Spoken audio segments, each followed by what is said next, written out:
Right, hello lads and lasses, and welcome back to Boys Down Under, where today, finally, Celtic are back in action in what has been one of the longest feeling international breaks in recent history. I know we've only had like 4 or 5 of them, but it's literally felt the longest out of all of them. Before we get into the video though, please remember to like the video and subscribe to the channel. It's the best way to help the channel grow and reach more audiences. But without further ado, let's get into it. So Celtic are back in action today, and we have a date with St Johnstone at Hampton Park in a League Cup semi-final. And a win tonight will give Ange his first shot at getting silverware for Celtic Football Club. It's going to be an emotional night though, and that's something we can't brush over. It's the first game back since the passing of Bertie Auld.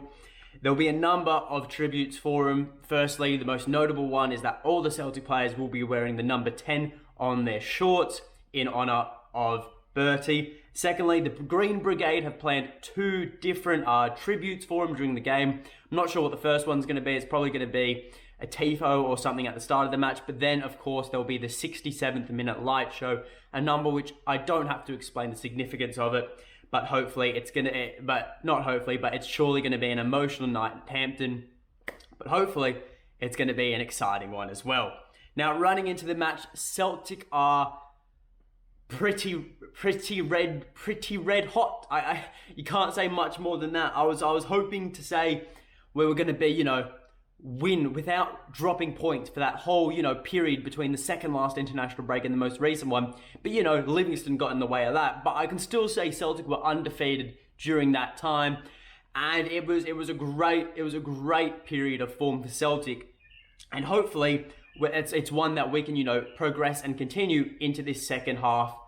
Not second half, but this next part of the season. Because honestly, if we keep that form up, we will go miles ahead in the title race. But what we've got to focus on is this League Cup tonight. As for St Johnstone, the current holders of the League Cup, they've only won once in their last 5 games. They've lost to Celtic and Livingston. They've drawn to Hearts and St Mirren. And then their only win came against Dundee United. Injuries and suspensions for St Johnstone, and they've got a couple of players out with a few niggling injuries. Firstly, Glenn Middleton is going to be out of action, as well as Stevie May. So those are 2 key attacking players for St Johnstone who are missing out. Chris Kane, he got a suspension in St Johnstone's last match, but unfortunately that was actually in a league match, so that doesn't carry over to the League Cup, so he'll be able to play. On the other hand, we have Celtic, and Celtic, we haven't got much to report on the injury front. Ange has said it's too soon for Rogic and Starfelt to return to the team. Also, we have the usuals, such as Karamoko, Julien, Greg Taylor. They are all out of action. But fresh update. Well, no, it's not a fresh update. It's more of a new update with Giacomakis. He is going to be out for a week or so. He picked up a knee injury. And, well, it may be viewed as a negative, but I view it as a positive because it means Ange doesn't get any ideas to play Giacomakis through the middle instead of Kyogo. And that's a nice little, transition into my starting lineup prediction. And I think Ange has really got himself a nice settled starting 11, which really has shown its class in the last period of football before the international break. And it's a team where, the injured players can just slot back in and it will only improve the team. Now, I think it's going to be a lineup that we all expect today. We've got Joe Hart in goals, Tony Ralston at the right back spot, fresh off getting his first ever Scotland cap. Then you got Cameron Carter-Vickers and Stephen Welsh as the 2 centre halves. Stephen Welsh, someone we all thought was actually going to be injured, and we were all praying he wasn't. Luckily, our prayers have been answered. He is not injured. Then at left back, Josip Juranovic, who I must say congrats to for qualifying for the World Cup with Croatia. Congrats to him for that. He's the starting right back for Croatia, and it's well deserved for him.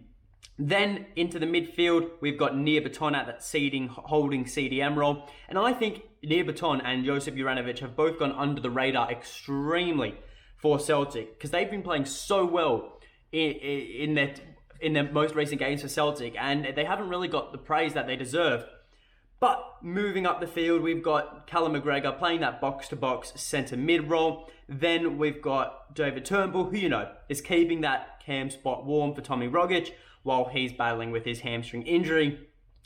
Front three, pretty self-explanatory. It's a deadly front three. I can't say much more about it. You've got Jota on the left, Abada on the right, and then arguably blonde Kyogo, who's better than brunette Kyogo, leading the line through the middle. But that leads us into our final score prediction. And honestly, it's hard to predict a score straight after the international break because you never know how teams are going to react to that period of, absence of football, especially a team like St Johnstone, who are very, very few, if any, very, very few international players, because, there's two ways they can react. Either very poorly and, appear lackluster due to the lack of game time, or they come back and they're ready, red hot, ready to go with lots of energy about them because they've had that time to rest.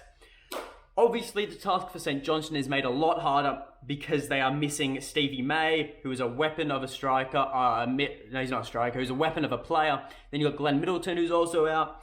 But they have still got Xander Clark in goals, who, if he comes out and starts playing like prime Van der Sar, Celtic are going to have to be extremely clinical if they want to find the ball in the back of the net. Because that front, because Jota, Abada, Kyogo and Turnbull, they're going to have to be on form if Xander Clark is on form without a doubt. But knowing Celtic, they will rise to the occasion. Now, that's not just the fact that it's a cup semi-final or, we're playing a night at Hampton.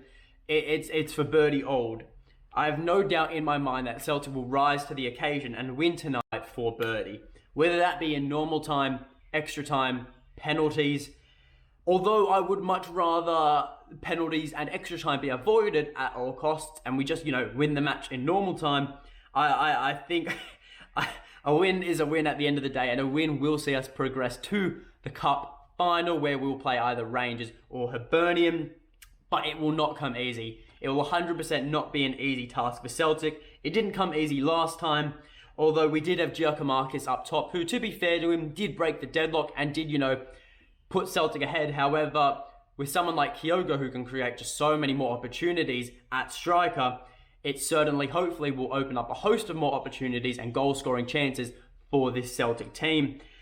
Defensively, though, we should be sound. I say should because without Stevie May and Glenn Middleton, as I touched on earlier, St Johnstone are going to find it hard to create chances. Carter Vickers will pocket Chris Kane again. I reckon he will. But it's very apparent with Celtic when you're versing teams who have a limited amount of attacking options. They can get very lax in defence, and when the opposition do have a chance attackingly, Celtic drop off and they might concede. It happened for one of the goals against Dundee. The other was probably, I'd say, a Joe Hart mistake in my eyes. But still, Celtic defensively need to be on their toes, because if Johnstone get a lucky breakaway and we end up being lax in defence, we could find ourselves going 1-0 down. And then the task from there becomes so much harder, especially in a cup semi-final. Look, I think St Johnstone are going to give up their League Cup, their prized possession so easily. And I think that's going to lead me to saying a 2-0 win for Celtic. It is the same score as we had last time. And I did say we would create more chances with Kyogo up top, and I can see us scoring a few more, but I do feel St Johnstone will throw a lot at Celtic, because honestly, if they're the reigning champions, they're not going to give it away so easily. So I expect a real tough test, but I do think Celtic will get over the line in what is going to be, as I said earlier, a very emotional night at Hampton, but hopefully an exciting and a very special one as well. But that is all from me. So remember to like the video, drop your score prediction in the comments below. Do you think we should make any changes to that lineup? I think it's a pretty settled lineup, but obviously you guys have different opinions, so leave that in the comments below. Remember to subscribe to the channel. But until next time, hail, hail.